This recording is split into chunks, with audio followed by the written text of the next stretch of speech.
Bonjour à tous, aujourd'hui nouvelle vidéo, on se retrouve pour Smash or Pass les féculents le soir. Pas de féculents le soir si tu veux perdre du poids, on a tous entendu cette phrase et tu n'es pas seul. On te l'a sûrement répété pendant des années.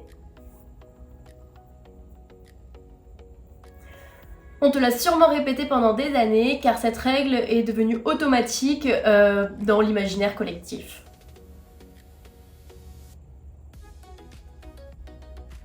Simple, facile à appliquer.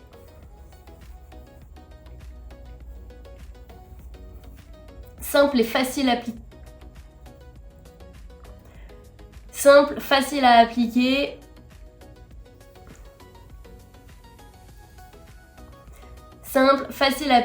Mais je vais y arriver. Simple, facile à appliquer, elle est devenue comme...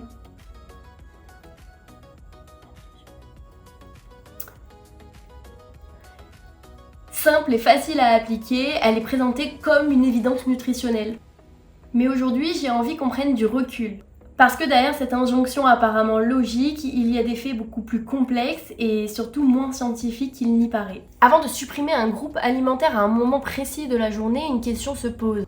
Que disent les données scientifiques ? Et quels sont les effets sur la santé, le poids et la relation à l'alimentation ? Commençons par les bases. Le riz, le pain, les céréales, les légumineuses, le blé et ainsi de suite sont une source majeure de glucides complexes. Et ces glucides sont essentiels pour fournir l'énergie nécessaire au cerveau et aux muscles, pour maintenir une satiété durable, pour prévenir les fringales et les compulsions et surtout soutenir l'équilibre hormonal et nerveux. Supprimer les féculents le soir, ce n'est pas juste un petit ajustement anodin. C'est déséquilibrer l'alimentation sur 24 heures et surtout quand cette suppression devient systématique, rigide et non individualisée. Passons maintenant à la science et c'est là que beaucoup de mythes s'effondrent. Les données scientifiques sont claires sur un point, ce n'est pas à l'heure où tu vas consommer les glucides qui va déterminer la prise ou la perte de poids.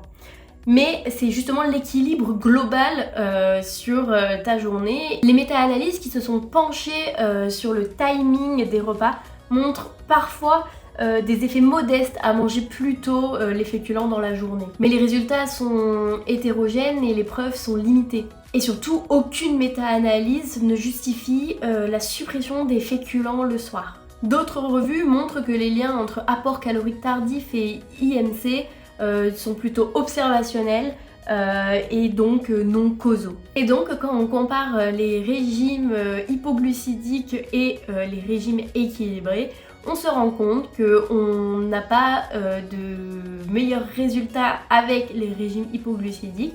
On voit aussi qu'on a une adhésion moindre et on voit aussi qu'il y a davantage de reprise de poids dans le temps.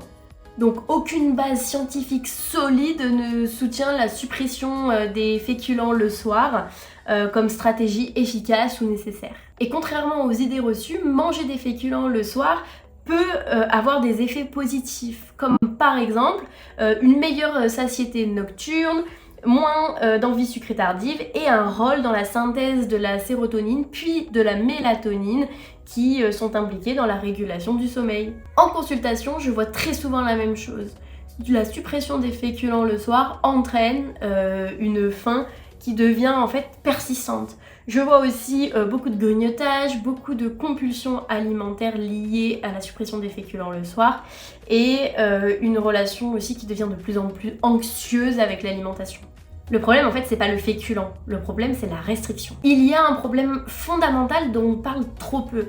La majorité des adultes sont déjà en déficit calorique, même sans suivre de régime. Beaucoup mangent trop peu sur la journée, de façon irrégulière, avec une restriction cognitive qui est souvent installée depuis des années. Dans ce contexte, supprimer les féculents le soir aggrave les déficits énergétiques, augmente la fatigue et l'irritabilité et favorise aussi surtout les troubles du comportement alimentaire.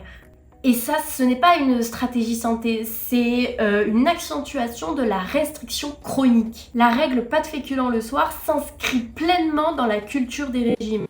Une culture qui entretient la peur de l'alimentation, qui renforce la culpabilité, fait perdre les repères internes de faim et de satiété, et crée une méfiance envers des aliments qui en fait finalement sont sains. Les recommandations actuelles de santé vont justement exactement à l'inverse. Une alimentation équilibrée, variée et suffisante surtout et régulière, ça c'est important. Incluant tous les groupes alimentaires, sans interdit arbitraire. Alors sans suspense, mon verdict passe. Cette règle n'est pas justifiée scientifiquement. Elle n'est pas adaptée à la réalité nutritionnelle de la majorité des adultes. Et justement, ça entretient une relation dysfonctionnelle avec l'alimentation et aussi avec son corps. Les vrais leviers de santé et de régulation du poids sont l'équilibre alimentaire global, la régularité des repas, des apports énergétiques suffisants et une relation apaisée et saine avec l'alimentation. Ça, c'est primordial. Les féculents ne sont pas le problème. Par contre, la restriction chronique, oui. Et si tu te poses des questions sur tes repas, ton rapport à l'alimentation, ton équilibre nutritionnel, n'hésite pas à venir me voir en consultation ou en téléconsultation et on prendra le temps d'adapter tout ça à toi sans règles rigides. Ça, c'est important. À bientôt pour une nouvelle vidéo.